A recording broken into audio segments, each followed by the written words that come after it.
नमस्ते इंडिया। मैं अमेरिका से फिर से एक बार आपके साथ मुखातिब हूँ। अ, देखिए ऐसा है, मुझसे कल छूट गया था, कल बहुत व्यस्त दिन रहा, तो डे 6 और डे 7 को मैं एक साथ कर दे रहा हूँ। तो डे 5 तक मैंने आपके साथ रोज़ जिसको कहते हैं ना अपने दिनचर्या को शेयर किया था। अब डे 6 और डे 7 मैं आपके साथ कर ले रहा हूँ। क्योंकि कल बहुत व्यस्त दिन था, मैं वाशिंगटन डीसी में था, 3 दिन रहा वहाँ। अ, आज मतलब डे 7 की देर रात चल के प्रिंसटन आ गया हूँ। प्रिंसटन मतलब न्यू जर्सी। लेकिन उसकी उसकी बात का बाद में पहले 6 और 7 की ज़रा कुछ बातें कर लें। यहाँ पे एक तो वाशिंगटन डीसी में अगर कोई भी आए, मेरे जो पहले दोस्त आए हुए थे, उनका एक बार-बार कहना था कि वहाँ म्यूज़ियम ज़रूर देख लेना। म्यूज़ियम अथाह है, मतलब एन नंबर ऑफ म्यूज़ियम्स हैं।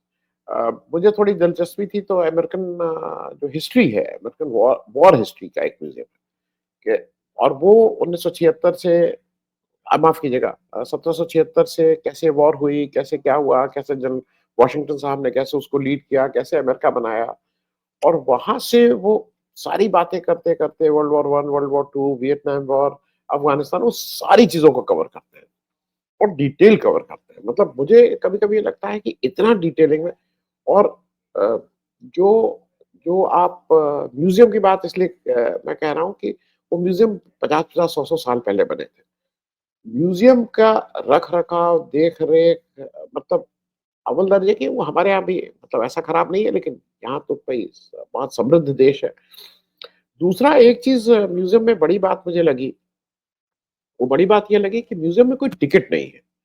वो एक तरह से एनकरेज करते हैं कि आप आइए और म्यूज़ियम देखिए। बाकी कुछ जगहों पे बहुत महँगे टिकट हैं। जैसे सुना है कि स्टैच्यू ऑफ लिबर्टी जब देखने जाइएगा तो $35 का टिकट है। लेकिन म्यूज़ियम जो एज़ सच है तो वॉर म्यूज़ियम है, अ, अफ्रो अमेरिकन म्यूज़ियम है। एक इनका जो मैं जहाँ जिस होटल में थे उसके जस्ट सड़क के उस पार इनका एक एयरवेज़ वाला म्यूज़ियम था, जहाँ राइट ब्रदर्स के ब वो रखे थे। समय नहीं हो पाया इसलिए उसमें नहीं जा पाए। लेकिन म्यूज़ियम बहुत है। दूसरा क्या है कि सारी चीज़ें जैसे हिंदुस्तान में कैपिटल हिल एक तरफ, व्हाइट हाउस एक तरफ और कैपिटल हिल के सामने ही लिंकन मेमोरियल और सारी चीज़ें व्यवस्थित ढंग से है, तो आप अगर अगर आपको बेसिक अमेरिका का ये देखना है, तो आप 2-3 किलोमीटर के रेडियस में ही आप बेसिक अमेरिका देख सकते हैं। 1-2 चीज़ें मैं इसलिए आपसे के साथ शेयर कर लूँ कि मेरे लिए वो एक नया निर्णय था। कुछ कुछ सेनेटर्स से मिले, कुछ कांग्रेसमैन से मिले, लेकिन चूँकि अनौपचारिक भेंट थी, इसलिए नाम किसी का लेना उचित नहीं होगा। जो मैं स जितनी मेरी अमेरिका की जानकारी बढ़ रही है, उसमें किसने क्या कहा, वो शायद किसी के लिए नहीं। वहाँ एक चीज़ ये लगी कि वहाँ मैंने शायद इसको रिपीट कर रहा हूँगा, लेकिन मैं फिर से एक बार इस बात को कर दूँ, अगर रिपीट किया है तो मतलब मुझे माफ़ी देंगे रिपीट करने की।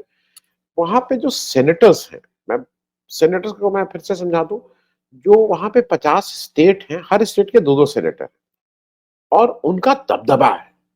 बाकी 435 कांग्रेसमैन होते हैं, जो हर स्टेट में पॉपुलेशन के हिसाब से कम-ज़्यादा कांग्रेसमैन हैं, लेकिन सेनेटर्स फिक्स हैं हर स्टेट के। अब उन सेनेटर्स को सरकार क्या करती है, उन्होंने 3 ब्लॉक बना रखे हैं और जैसे समझिए नॉर्थ ब्लॉक, साउथ ब्लॉक या जो शास्त्री भवन, उद्योग भवन, इस 3 बड़े ब्लॉक्स हैं।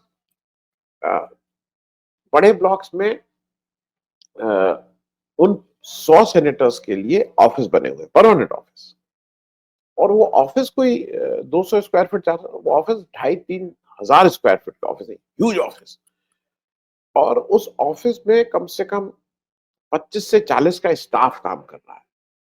एक और रिमार्केबल चीज़ ये है कि ये जो यहाँ पे मैंने स्टाफ को जनरली देखा, तो अगर उस मतलब पच 40 लोगों को तो मैं नहीं देखा, लेकिन जिन 30, 25, 30 लोगों से आप उस उधर से निकलते हुए वेटिंग एरिया में बैठते हुए, फिर कोई आपको अशर इन कर रहा है, कोई नीचे आ रहा है, वो सब मैं जो भी 20, 25, 30 लोगों को दिखा या जो कॉरिडोर्स में लोग दिख रहे थे, वो सारे लोग ज़्यादातर मेजॉरिटी यंगस्टर्स की है। 25 से 35 साल के एज ग्रुप वाले, वही उसको हैंडल कर रहे हैं।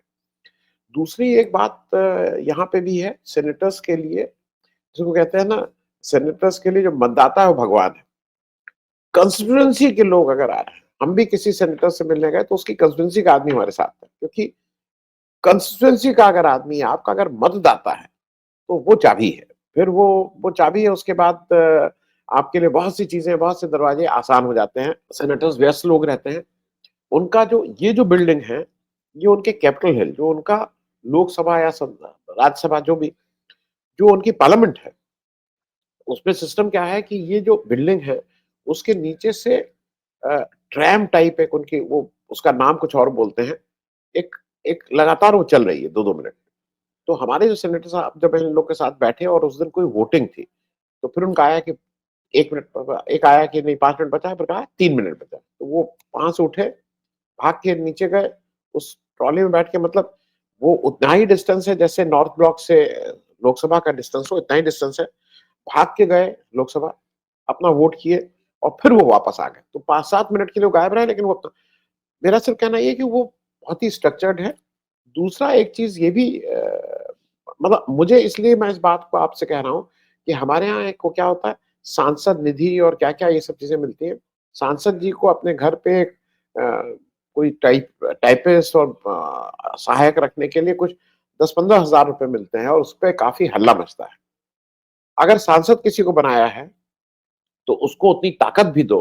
और वो मुझे, मैं हरदम इस बात का वो हूँ कि जो हमारे यहाँ बहुत एक बड़ी डिबेट चलती है कि पार्लियामेंट कैंटीन में ₹10 का खाना है और ₹20 का खाना है।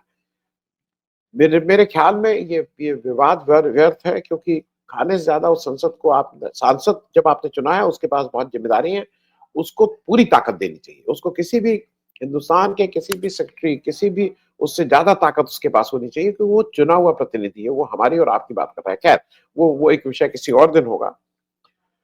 दूसरी बात ये है कि यहाँ किसी सेनेटर को सरकारी आवास नहीं मिलता। यहाँ कोई सरकारी आवास का सिस्टम ही नहीं है, ज़ीरो सिस्टम। हम जब हम लोग पार्किंग बहुत बड़ा इश्यू है यहाँ पे। पार्किंग, रोड साइड पार्किंग होती है 2 घंटे, 3 घंटे। जैसे ही आप पार्क करिए अपना मोबाइल पे, उस पार्किंग का जो नंबर है, उस नंबर को भेज दीजिए, वो अपने आप पैसा कट जाएगा, इत्यादि, इत्यादि। लेकिन किसी सांसद को सरकारी घर नहीं मिला।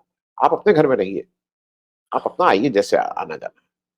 दूसरा, तमाम ताकतवर लोग, किसी का नाम मतलब मैं मुझे इसलिए नहीं ले रहा हूँ क्योंकि मालूम नहीं उचित होगा कि नहीं।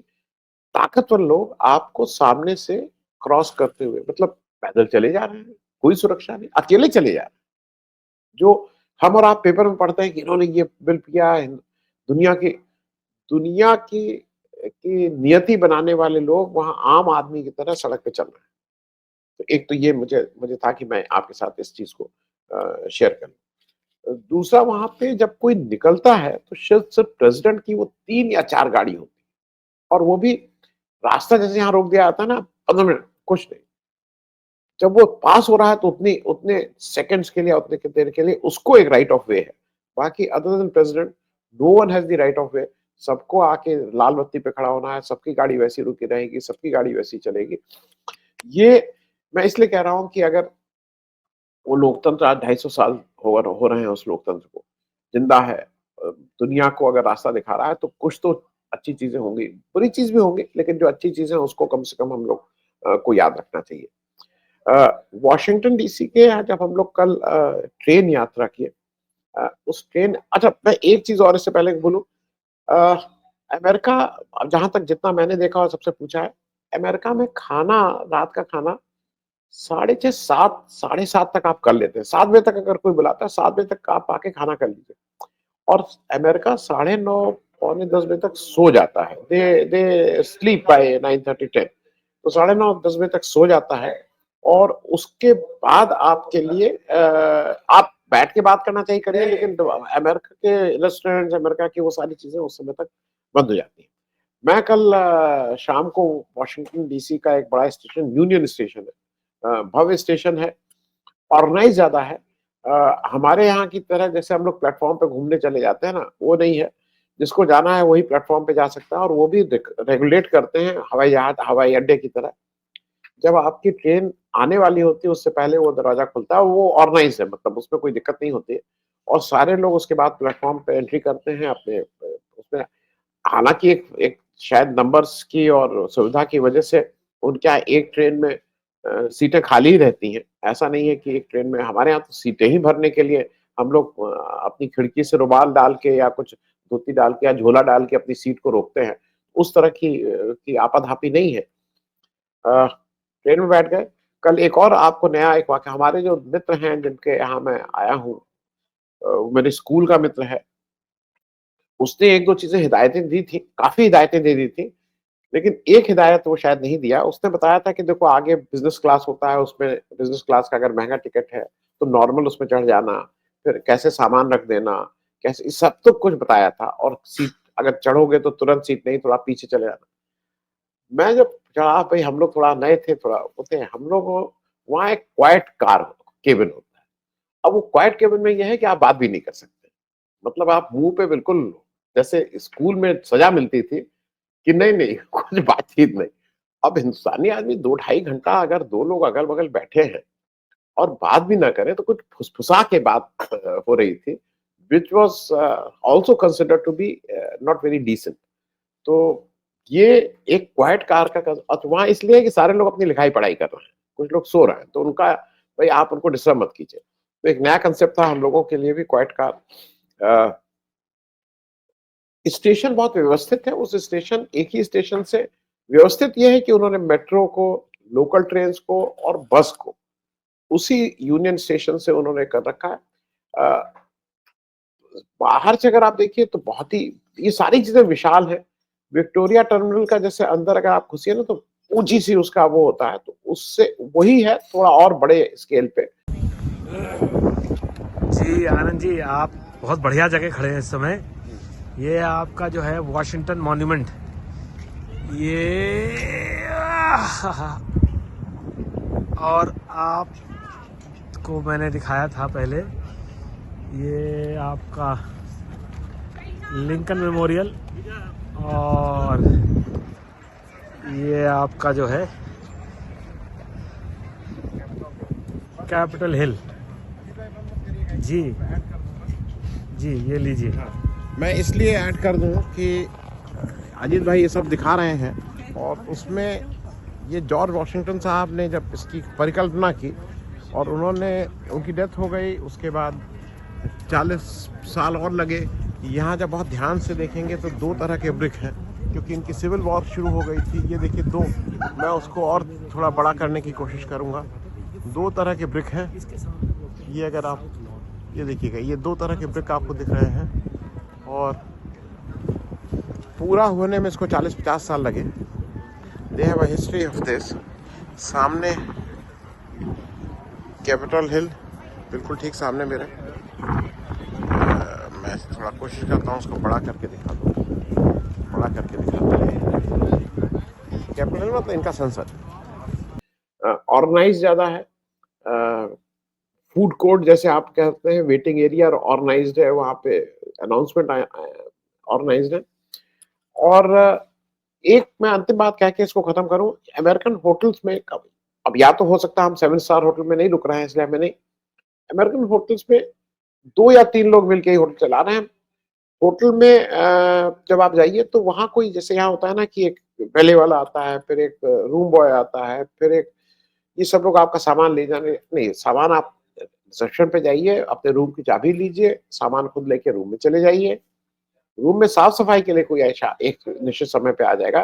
नाश्ते-वाश्ते के लिए आप अपने रेस्टोरेंट में चले जाइए, खाना खाने लेकिन जो यहाँ पे एक है ना कि आप घंटी बजाइए, बेरा आएगा, वो जिस तरह का कल्चर वहाँ पे नहीं है। एक तरह से ये भी है कि दोनों चीज़ें हैं, उसके 2 पक्ष हैं। एक ये है कि जो लेबर है उसकी बहुत रिस्पेक्ट है। आई मीन हमारे यहाँ के लेबर की तरह नहीं है। पर ख़ैर, अमेरिका का 6 और 7 दिन, वॉशिंगटन डीसी से मैं आके प्रिंसटन आ गया हूँ। जो न्यू जर्सी है, मैं प्रिंसटन रहूँगा और प्रिंसटन के बारे में करेंगे। मैं कुछ-कुछ चीज़ें, मैंने कुछ फ़ोटो की हैं। कल जहाँ, हाँ, कल एक और चीज़ करके इसको खत्म करें।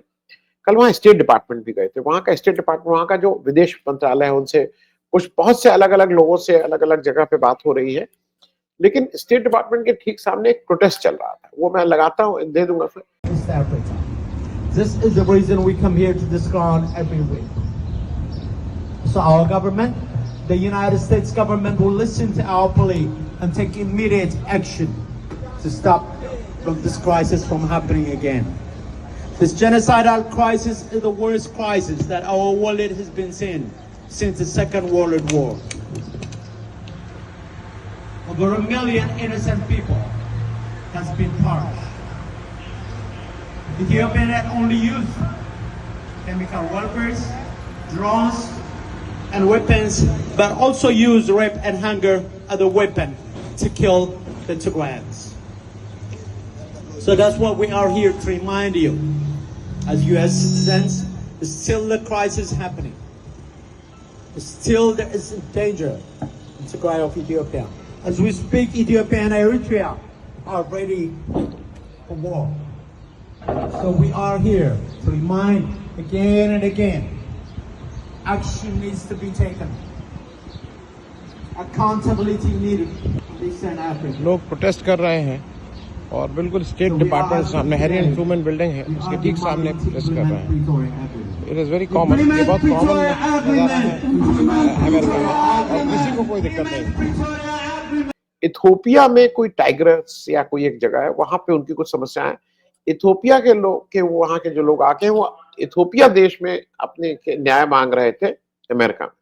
तो अमेरिका आज भी लोगों के विश्वास का और लोगों के जिसको कहते हैं ना कि they have faith in America, American democracy. मैं अमेरिकन डेमोक्रेसी की बात कर रहा हूँ और उनको आज भी ये उम्मीद कहीं रहती है कि डेमोक्रेसी की अगर बात आएगी या ह्यूमन राइट्स की, ह्यूमन राइट्स पे बहुत जोर है यहाँ पे। उनके भी कुछ ऑफिसेज में हम लोग गए, ह्यूमन राइट्स के मामले में आज भी बहुत से देशों की उम्मीद अमेरिका ही रहता है। उसकी कुछ फोटो मैं डाल दे रहा हूँ रैंडमली, मैं कुछ देखता हूँ, अगर वीडियो मैंने कहीं कहीं बनाए हैं वो डाल दूंगा। फिलहाल के लिए इतना ही। नमस्ते इंडिया एक बार फिर से, थैंक यू सो मच।